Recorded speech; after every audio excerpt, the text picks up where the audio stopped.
عبادت میں اتنا آگے، سلطنت اتنی عظیم، اتنی بڑی، اس کے معاملات کو سنبھالنا، اور پھر اس پر سب سے بڑی بات یہ کہ اتنی بڑی سلطنت کے باوجود اللہ کا یہ نیک بندہ اپنے ہاتھوں سے محنت کر کے کما کر اپنا پیٹ بھرتا تھا اور اپنے گھر والوں کا، کیونکہ ہم پیچھے پڑھتے آئے کہ اللہ نے داؤد علیہ السلام کو زرہیں بنانا سکھایا تھا، وہ زرہیں بنا کر انہیں فروخت کیا کرتے تھے اور اس سے اپنا گزر بسر کیا کرتے تھے۔ اور اس قسم کا آدمی کتنا مصروف ہوگا یہ ہم اور آپ سوچ نہیں سکتے۔ ہمیں اپنی مصروفیت بہت زیادہ لگتی ہے کہ ہم تو بہت بزی ہیں، ہمارے پاس تو وقت نہیں ہے۔ آپ سوچیں یہ کس قسم کا بندہ تھا کہ بادشاہ سلطنت کا، انتہائی عبادت گزار، صوم و صلات کا ایسا پابند کہ جس کی مثالیں 1400 سال پہلے نبی کریم صلی اللہ علیہ وسلم نے دی ہیں، اور پھر اپنی محنت سے کما کر کھانے والا، اپنے بیوی بچوں کا بھی خیال رکھنے والا، اپنی رعایا کو بھی دیکھنے والا، یہ کتنا مصروف بندہ ہوگا۔ چنانچہ انہوں نے وقت کا تعین کیا تھا کہ میرے کمانے کا وقت یہ ہے، سلطنت کے امور کی نگرانی کا وقت یہ ہے، اور میرا اللہ کے سامنے گڑ گڑانے کا وقت یہ ہے۔ یہ وقت انہوں نے اس طرح سے رکھے ہوئے تھے، کچھ مختلف اوقات رکھے تھے کہ جن میں یہ چاہتے تھے کہ میں ہر کام کو یکسوئی کے ساتھ کر سکوں۔ تو یہ جو وقت تھا داؤد علیہ السلام کا عبادت کا وقت تھا۔ اس وقت یہ اپنی محراب میں جو ان کی مخصوص ایک جگہ تھی عبادت کی، وہاں پر عبادت کر رہے تھے، اور معلوم ہوتا ہے کہ رات کا وقت تھا۔ اب رات کے وقت عبادت کرنے والا بادشاہ سلطنت کا، اور اس کی محراب میں اچانک دو بندے دیوار پھاند کر اندر آ جائیں تو لازمی سی بات ہے، گھبرانے کی بات تو بنتی ہے کہ یہ کون آ گیا۔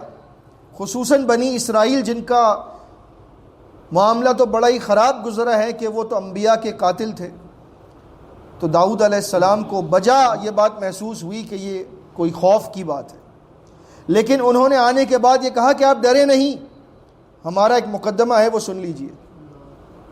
وہ مقدمہ یہ ہے، ان ھذا اخی لہ 99 نعجہ، یہ میرا بھائی ہے، اس کے پاس 99 بھیڑیں ہیں، دمبیاں،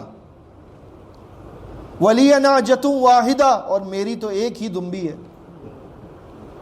فقال اکفلنی، ہاں یہ کہتا ہے کہ مجھے اپنی ایک بھی دے دے تاکہ میری 100 پوری ہو جائیں۔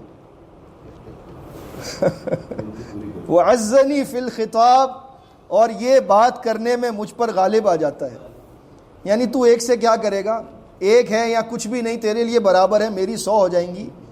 تو 100 کے پھیر میں 99 کے پھیر میں لگا ہوا ہے۔ یہ 99 کا پھیر بڑا خطرناک ہے، بندے اس میں لگے رہتے ہیں۔ کسی کے پاس اگر 9,999 روپے ہیں تو وہ چاہتا ہے کہ 10,000 ہو جائیں، کسی کے پاس 99,999 ہے تو چاہتا ہے کہ 1,00,000 ہو جائے، اور ایسے ہی بندہ چاہتا ہے کہ بس میرا فگر جو ہے وہ راؤنڈ فگر ہو جائے۔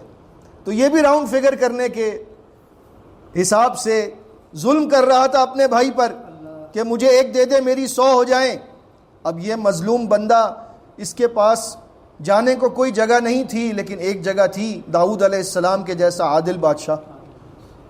آج بتائیے مجھے آج آپ کو عدالتوں میں انصاف کہاں ملتا ہے؟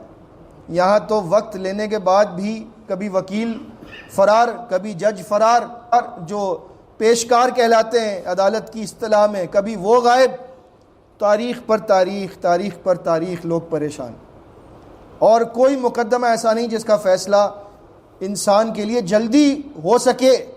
ایسے میں یہ مثال ہمارے سامنے رکھنے کا مقصد کیا ہے کہ نظام سلطنت ایسا ہو کہ جس میں رعایا کو اپنے بادشاہ تک پہنچنا آسان ہو جائے اور وہ اپنے فیصلے اس سے کروا سکیں، اپنی فریاد لے کر جا سکیں۔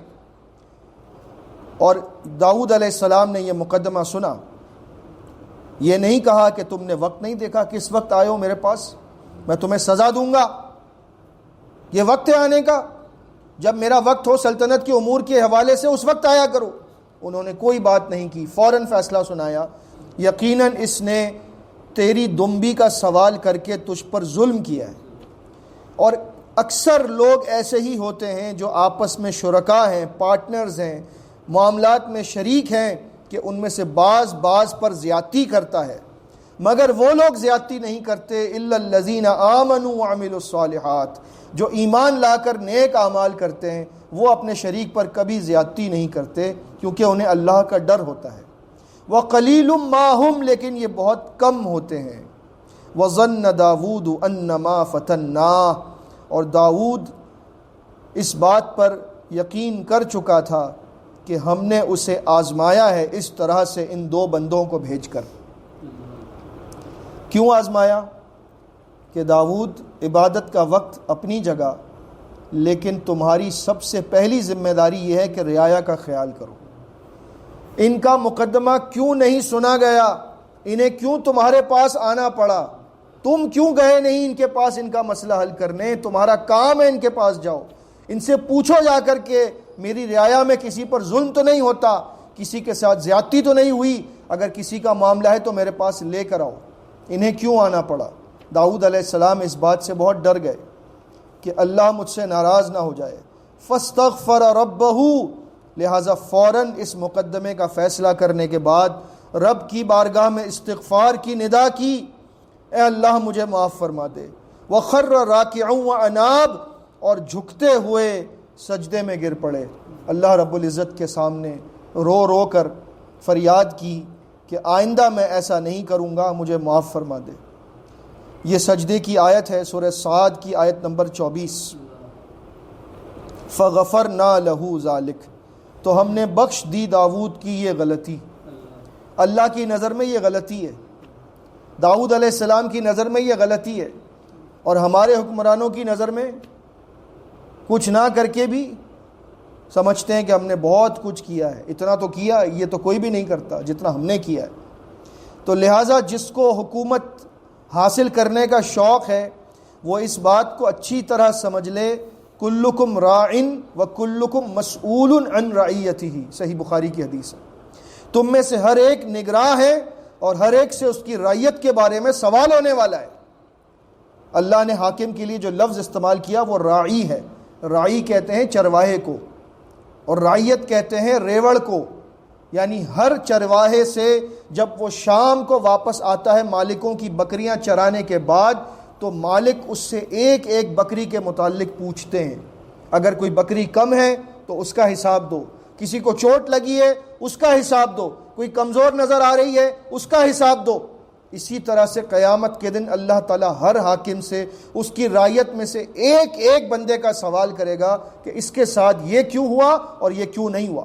اور ہمارے حاکم بڑے مزے سے الیکشن میں حصہ لیتے ہیں کہ بس جی مجھے سلیکٹ کریں اور مجھے لے آئیں، اس کے بعد جب وہ لے آتے ہیں لوگ تو پھر یہ جا وہ جا، نہ وعدے پورے کرتے ہیں اور نہ اس بات کی فکر ہے کہ اللہ کے پاس پیش ہونا ہے۔ چنانچہ نیک حاکم ایسا نہیں ہوتا۔ اللہ رب العزت نے داؤد علیہ السلام کی خطا کو معاف کر دیا اور فرمایا کہ ہمارے پاس یقیناً اس کے لیے بڑا قرب ہے اور بہت پیارا ٹھکانہ ہے۔ پھر اللہ نے فرمایا، یہ مثالی آیت ہے ہر حاکم کے لیے، سورہ صاد کی آیت نمبر 26، اے داؤد ہم نے تجھے زمین میں خلیفہ بنایا ہے، ہم نے بنایا ہے، تو خود نہیں بنا، لہٰذا لوگوں کے درمیان حق کے ساتھ فیصلہ کرنا، اور فیصلے کے معاملے میں اپنی خواہش کی پیروی ہرگز نہ کرنا، ورنہ خواہش تجھے اللہ کے راستے سے بہکا دے گی۔